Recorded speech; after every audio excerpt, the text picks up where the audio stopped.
ये जो हमें दुख मिलते हैं ना, ये पाप के कारण मिलते हैं। लोग मारे घूम रहे हैं, दुख मिटाने के लिए सोचते हैं कोई जादू कर दे, कोई टोना कर दे, कोई जंतुर बांध दे, कोई आशीर्वाद दे दे। अरे काहे को पागल हो? यदि तुम अच्छे आचरण करते हो, भगवान नाम जप करते हो, सद धर्म से चलते हो, तो तुम्हें किसी से आशीर्वाद मांगने की जरूरत नहीं। बात मान लीजिए, प्रार्थना मान लीजिए। दिखावे में लाखों लोग अपने जीवन को नष्ट करने के लिए तैयार हैं। ये माया का ही तो दिखावा है जिसमें जन्म के जन्म हमारे नष्ट होते जा रहे हैं। सत्य मार्ग को क्यों नहीं पकड़ते हो? किसी के आशीर्वाद की जरूरत नहीं आपको आनंद प्राप्ति के लिए। आप आनंद के बच्चा हो, आनंद स्वरूप हो। जिनसे आशीर्वाद मांगते हो उनके अंदर जो आत्म तत्व बैठा है वो तुम्हारे अंदर बैठा है। वही संपूर्ण आनंद लिए तुम्हारे अंदर बैठा है। तुम्हें किसी से गिगियाने की जरूरत नहीं। बस तुम अपने स्वरूप को नहीं पहचान पा रहे हो, अपनी शक्ति को जागृत नहीं कर पा रहे हो, इसलिए तुम दौड़े घूम रहे हो। भागने की जरूरत नहीं है। सत्संग सुनो, उसे अपने आचरण में उतारो। ये बात आप कागज में लिख लो, चाहे दिमाग में लिख लो। जब तक आपके आचरण शुद्ध नहीं होंगे, जब तक आप भजन नहीं करोगे, जब तक आप दूसरों को सुख नहीं दोगे, मन वचन कर्म से किसी को भी दुख नहीं पहुंचाना, तब तक आप भागे। और यहां से लेकर ब्रह्मलोक तक अगर आपको सुख मिल जाए तो बता देना। आ ब्रह्म भुवनान लोकान पुनरावर्तिनो, अर्जुन यहां सुख मिलने वाला है। आ ब्रह्म स्तंभ पर्यंतम सर्वम मायामयम जगत, यहां सुख मिलने वाला है। अगर सुख सिंधु भगवान का भजन नहीं करेंगे, बैठ के अपने घर में बैठकर आधा घंटा भजन नहीं करेंगे, मारे घूम रहे हैं, सोच रहे हैं ये भगवान का अवतार है, हमारा कल्याण हो जाएगा। ए भाई, जब भगवान वास्तविक अवतार लिए और जो भजन नहीं किए उनका भी कल्याण नहीं हुआ। भगवान के अवतार के समय हम भी रहे होंगे कहीं ना कहीं, किसी जीव जंतु के कल्याण हुआ क्या? अब भजन करोगे तो कल्याण हो जाएगा। हमारी बात मान लो। बार बार आपको कभी कड़वे शब्दों में, कभी मीठे शब्दों में बताते हैं, ए भाई, बचपन से भगवान के मार्ग में लगे हुए हैं। हमको अपना कर्म भोगना पड़ रहा है। जो शरीर रचना के समय रचा गया था, वो सुखद या दुखद कर्म भोगना पड़ा। तो रामकृष्ण परमहंस जी के कैंसर था, भाई जी हनुमान प्रसाद पोद्दार जी के उदर में कैंसर था, बड़े बड़े महापुरुषों को भोगना पड़ा। तो प्रारब्ध को भोग लो। ये भोगने की सामर्थ्य नाम जप से आ जाएगी, और नाम जप करके जन्म मरण के चक्र से मुक्त हो जाओ। मान लो मेरी बात।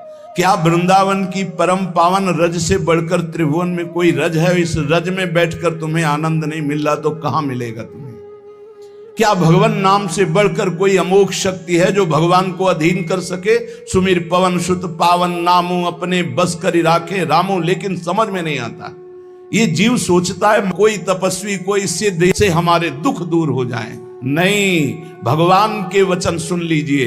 दैवी हेषा गुणमयी मम माया दुरत्तया, मामेव ये प्रपद्यन्ते माया में ताम तरन्ति ते। ये गुणमयी माया को पार करना बहुत कठिन है। एकमात्र उपाय है, मेरी शरण में आ जाओ। हरि शरणम श्री कृष्ण शरणम मम।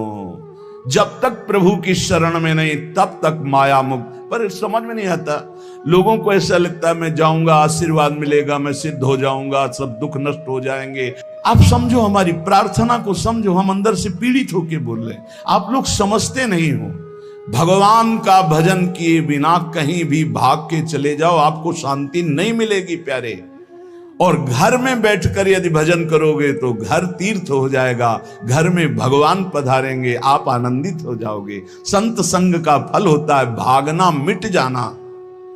सत्संगति संस्कृति कर अंता। ये जो जन्म मरण का भागना, ये मिट जाएगा। ये छोटे मोटे भागने से, शब्द सुना, मनन किया, आचरण में लग गए। कभी महीना 2 महीना में अगर संयोग बना तो हम बैठ के सत्संग सुन रहे हैं, नहीं तो हमारे पास यंत्र है, हम रोज उससे नवीन उत्साह प्राप्त करें भगवत मार्ग में चलने का। जब मिले तब दर्शन कर लिए, नहीं तो हम उनकी आज्ञा पर चल रहे हैं तो हमारा सदैव सानिध्य है।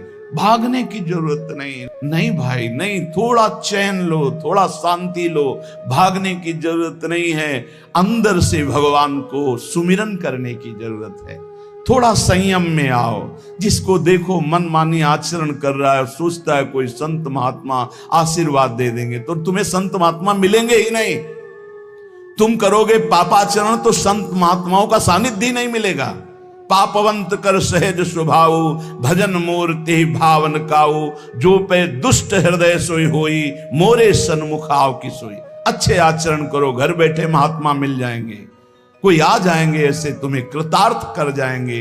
कहीं तुम भेज दिए जाओगे जिनके वचन से तुम कृतार्थ हो जाओगे। हमारी प्रार्थना को मानिए, अपने इस अमूल्य मानव जीवन को कूड़ा करकट की तरह मत नष्ट कीजिए। श्रीपाद कह रहे, नेत्रे उत्पाटित सपदि स्त्री क्षणे लालसा चेत।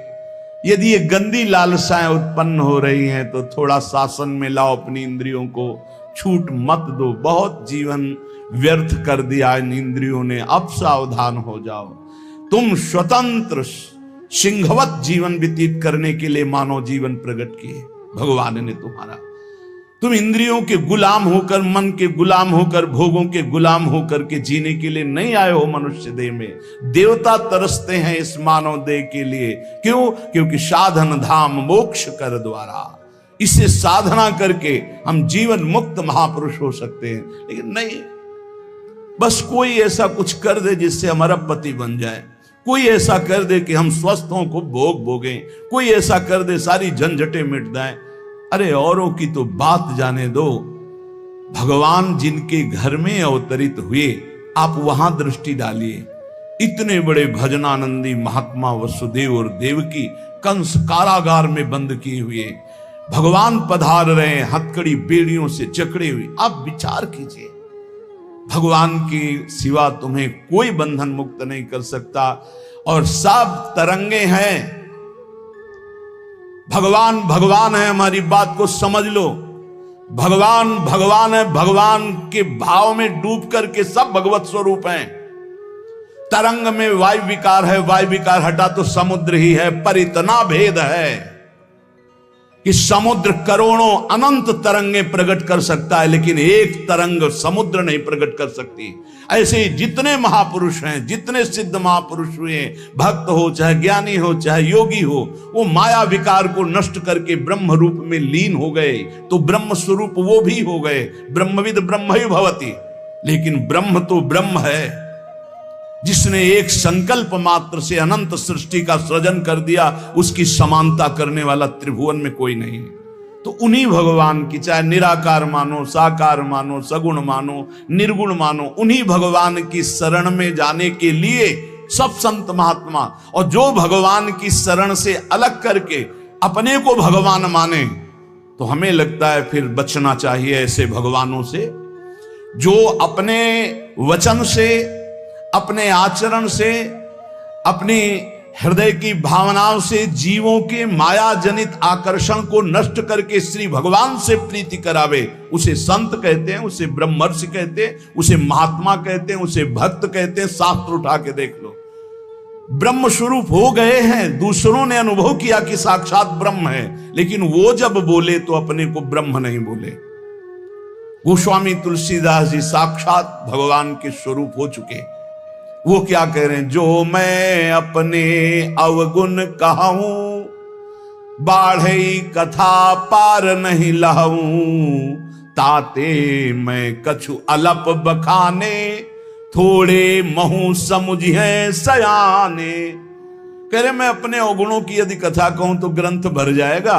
थोड़े बता दिए हैं कि मैं अवगुणी हूं। इसमें जो विवेकी जन हैं वो समझ पाएंगे मेरी बात को। क्या समझ पाएंगे? कि भगवान की शरण में जाने से जीव भगवत स्वरूप हो जाता है। गोस्वामी जी भगवत स्वरूप है। सामने भगवान बैठे हुए सबरी माता का स्तवन कर रहे हैं नवधा भक्ति के द्वारा, और सबरी जी ऐसा कह रहे, अधम ते अधम, अधम अति नारी, तिन मां मैं मति मंद अघारी। ये है महापुरुष। भगवान के चरणारविंद की नाम की लीला कथा की वृत्ति हृदय में जिनके संग से जागृत हो, वही सत्संग है। हम लोग बड़े बावरे हैं, अरे तरंग कभी समुद्र प्रकट कर सकती है? सब तरंगे हैं, वायु विकार हटा समुद्र हो गई, मुझे कोई इस पे संशय नहीं।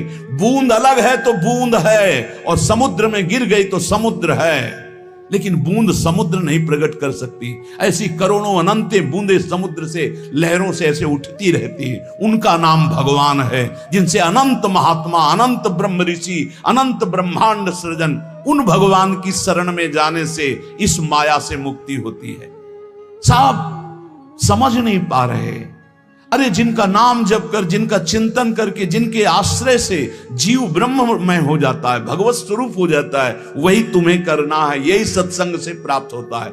अगर ये ना प्राप्त हो तो सत्संग नहीं है, वो कहीं ना कहीं घुमा करके हमको भटकाया जा रहा है। भगवान भगवान है, वही सबके हृदय में है। जो हृदयस्थ भगवान में तन्मय हो गया, उसमें और भगवान में अंतर नहीं, बिल्कुल मुझे संशय नहीं। पर भगवान भगवान हैं, इतना समझना पड़ेगा। उनके स्थान में कोई नहीं है, उनके समान कोई नहीं है, फिर उनसे बड़ा कौन हो सकता है? ये भोले भाले जीव समझते नहीं, भागे घूम रहे। उन्हीं भगवान का नाम जप करो, चीख चीख के कहते हर प्रश्न का उत्तर नाम है। अगर नाम जप करके देखो तो प्रश्न ही नहीं रह जाएगा, सब समाधान हो जाएंगे। और भागे घूमे तो कभी प्रश्न की कभी शांति नहीं होगी, संशय पर संशय उठता चला जाएगा। श्रीपाद कह रहे हैं, यदि हमारी इंद्रियां कुमार्गगामी हो रही तो हमें शासन में लेना चाहिए। शासन में नहीं लोगे तो शासन तुम्हें शासन में ले लेगा। दो शासन है, एक है राष्ट्रीय शासन, एक है भागवतिक शासन। भागवतिक शासन जब लेगा तो फिर कोई बचा नहीं सकता, इसलिए अभी अवसर है, निकल चलो, निकल चलो। भागने की कहीं जरूरत नहीं, किसी से आशीर्वाद नहीं मिलेगा। कब होगा? हम कह रहे राधा राधा जपो, अगर कल्याण ना हो जाए तो हमें बता देना। भगवान अर्जुन से क्या कह रहे हैं? सामने अर्जुन जी खड़े हैं, कह रहे हैं तुम मुझे तभी अनुभव कर पाओगे जब अनन्य चेता सततम यो माम स्मृति नित्य सा तस्याम सुलभा पार्थ। सामने खड़े हो, कह रहे सुलभ नहीं हूं मैं, सुलभ उनके लिए हूं जो मेरा अनन्य भजन करते हैं, अनन्य चिंतन कर। पकड़ी नहीं पा रहे, लाख सत्संग सुन रहे, पकड़ी नहीं पा रहे, बिल्कुल नहीं। ऐसे नहीं हो, थोड़ा विवेकवान हो। मनुष्य जीवन मिला है, ऐसा नहीं कि कोई तुम्हें प्रलोभन दे दे तो हम तुम्हारे रोग नष्ट कर देंगे, हम तुम्हें सिद्ध कर देंगे, हम तुम्हें धनी बना देंगे। हम कहते हैं कि हो सकता है 1000 जाते हैं, उनमें से 100 लोग ठीक हो गए हों। कैसे? पूर्व का पुण्य 100 का तुक्का लगा और ठीक हो गए। वो कहते हैं कि मैं कसम खा के कहता हूं मैं ठीक हो गया हूं। हम बिल्कुल 100% मानते ठीक हो गए, लेकिन उसके प्रताप से नहीं, आप अपने पुण्य प्रताप से ठीक हो गए। आपके ठीक होने का समय आ गया है, इसलिए आपका तुक्का लगा, आप गए, यश उसको मिल गया और आपका काम बन गया। हमारी बात को समझो। अपने लोग बहुत शास्त्र सम्मत, बहुत उसको सुलझ कर भगवत मार्ग को चल करके आपको बोल रहे हैं। अगर इन कर्मों को मिटाने के लिए जो हमारे शास्त्र बने हुए हैं उनके सिद्धांत के अनुसार चला जाए तो मिटा दिया जाएगा। लेकिन जब मिटाने की सामर्थ्य आती है तब लगता है अब इसको रख के क्या करेंगे, हमारे को तो प्रभु के पास जाना है, हमें तो दिव्य भाव देह प्राप्त है, हमें अपने स्वामी, अब इस शरीर का क्या करेंगे। तो जैसे सांप अपनी केचुल से संबंध नहीं रखता, ऐसे महापुरुष अपने शरीर से संबंध नहीं रखते। आप हमारी बात को समझ नहीं पा रहे, भटकते घूम रहे, मारे घूम रहे, क्लेश, अशांति, नाना प्रकार के दुख। अरे भाई, भगवान की शरणागति प्रतिपल परमानंद प्रदान करती है। क्यों नहीं शरण में हो जाते?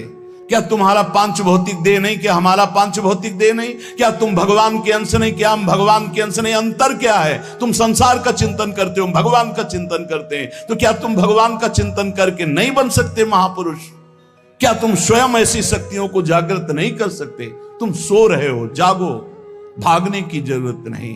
ये जो गलत इंद्रियां जा रही हैं, इन इंद्रियों को रोकिए, भगवान की तरफ लगाइए। नहीं लगाओगे तो कहीं भाग के चले जाओ, धोखा ही मिलेगा, तुम्हें शांति नहीं मिल सकती, तुम्हें विश्राम नहीं मिल सकता, तुम सुखी नहीं हो सकते। इन बातों को लिख लो और पूरे विश्व में घूम के चले आओ, चाहे जहां चले जाओ, कुछ नहीं होने वाला। मारे मारे केवल घूमते रहो, समय बर्बाद करते रहो। वही समय एकांत में बैठकर राम कृष्ण हरि बोलो, राधा बोलो, अभी आनंद आ जाएगा। हम ये नहीं कहते कि तुम करोड़पति बन जाओगे, तुम्हारे सारे काम बन जाएंगे, लेकिन हम ये कहते हैं कि तुम्हारा हृदय शांत हो जाएगा, तुम्हारा भागम भाग मिट जाएगा, तुम एक गंभीर हो जाओगे, धैर्यवान हो जाओगे, तुम लड़ना सीख जाओगे दुखों से, तुम सुखों से भूल करके पापाचरण कर बैठे हो, दुखों में इतना तुम हो जाते हो कि अपने जीवन को भी नष्ट करने की सोच। ये सब भगवत विमुख जीव का लक्षण है। भगवत सन्मुख होने पर सुखों में दूसरों को बांटा जाता है और दुख में सहकर भगवान के नाम का स्मरण करते हुए उस दुख के समय को काटा जाता है। समझते नहीं।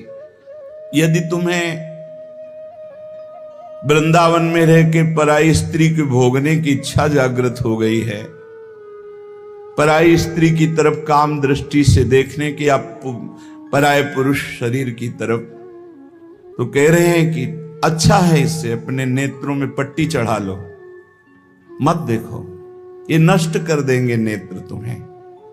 तो बाहर से कपड़े की पट्टी चढ़ाने की जरूरत नहीं है, नासाग्र दृष्टि रखो, इनको शासन में रखो। श्रीपाद करें नेत्रे उत्पाटयति सपदि, जहां साधक असावधान होता है वहां पश्चाताप उसको होता है, जलन होती है और उसके परमार्थ में विघ्न आ जाता है। इसलिए ब्रह्मा जी ने ऐसी रचना की है कि स्त्री को पुरुष शरीर में आकर्षण, पुरुष को स्त्री शरीर में आकर्षण या भोग बुद्धि से देखना, अपने को इसी को सुधारना है। अगर इसी को सुधार लिया तो परमार्थ पुष्ट हो जाएगा।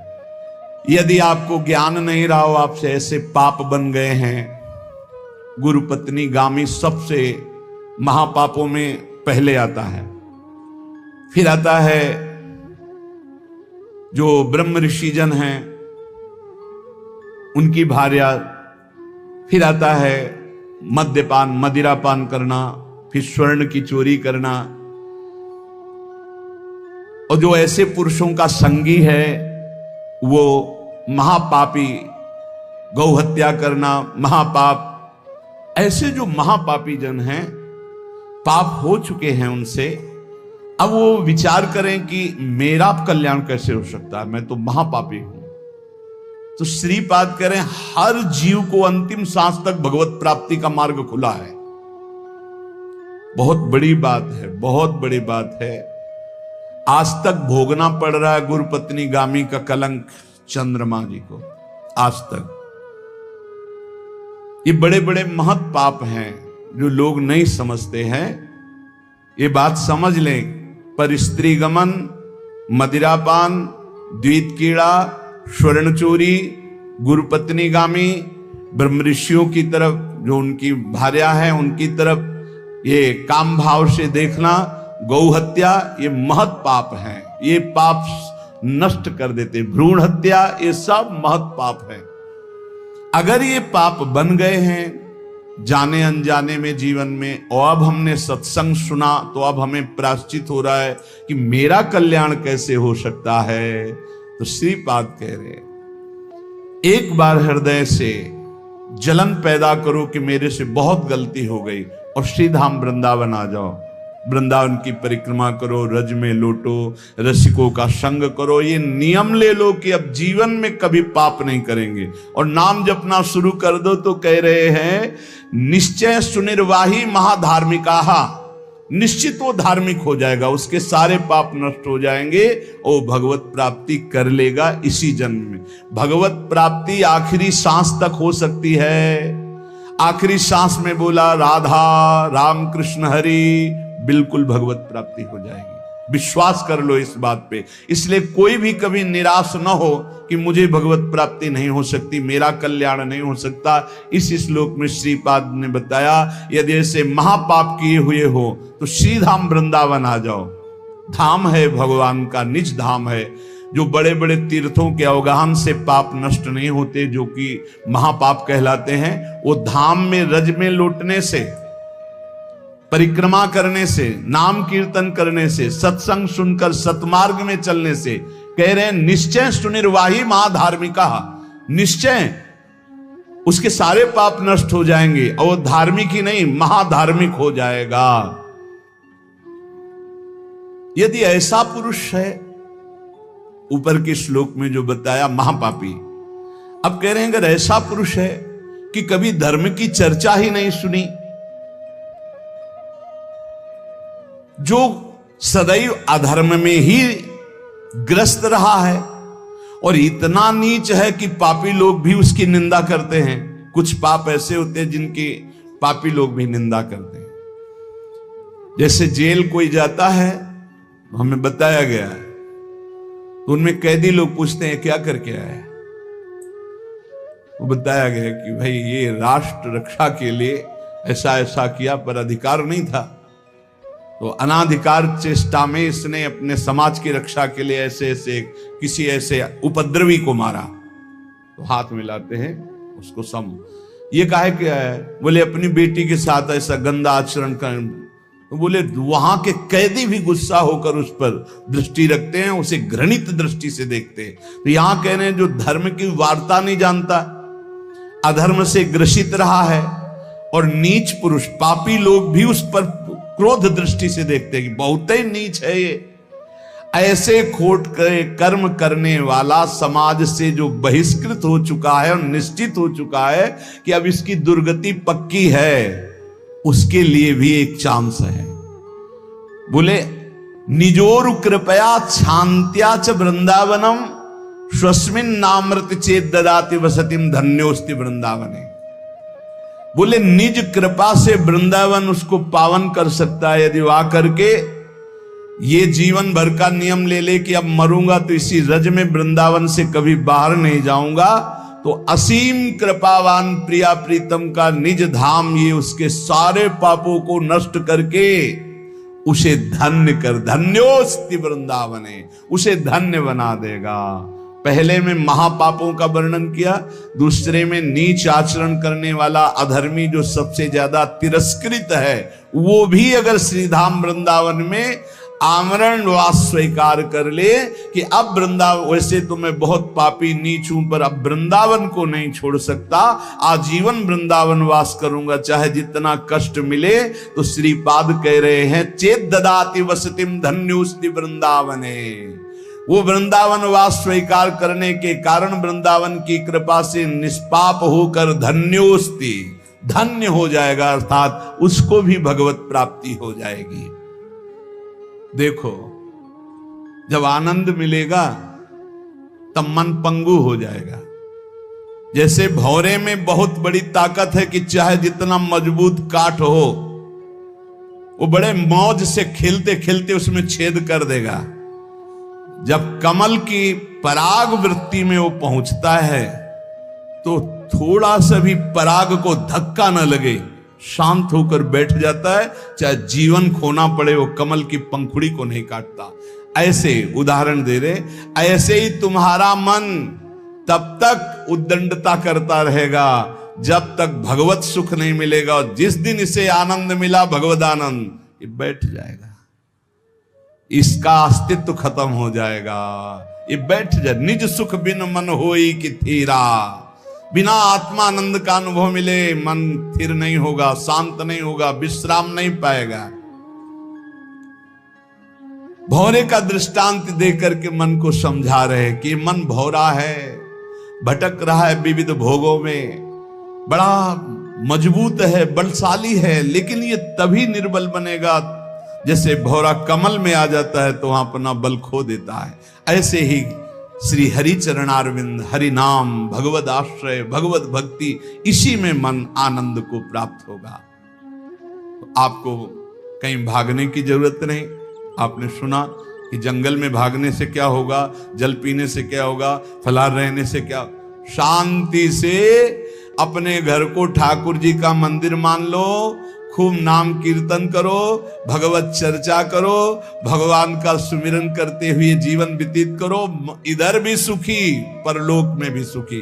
किसी से आशीर्वाद मांगने की जरूरत नहीं, दौड़ने भागने की जरूरत नहीं, हाहाकार मचाने की जरूरत। ये बहुत आनंद का जीवन है मानो दे, बस सुलझ जाओ, शांत हो जाओ, जहां तुम हो वहीं सब ठीक है। जो मिल जाए, रूखा सूखा फल है, अन्न है, जल है, जो मिल जाए, प्राण पोषण करो, भगवान का चिंतन करो, सद आचरण करो, बड़ा आनंद में जीवन होगा। लेकिन आनंद से जीने के लिए असद आचरण करते हो, पापाचरण करते हो, आनंद की खोज में। कहां पापाचरण में आनंद है, इसलिए सद आचरण में आ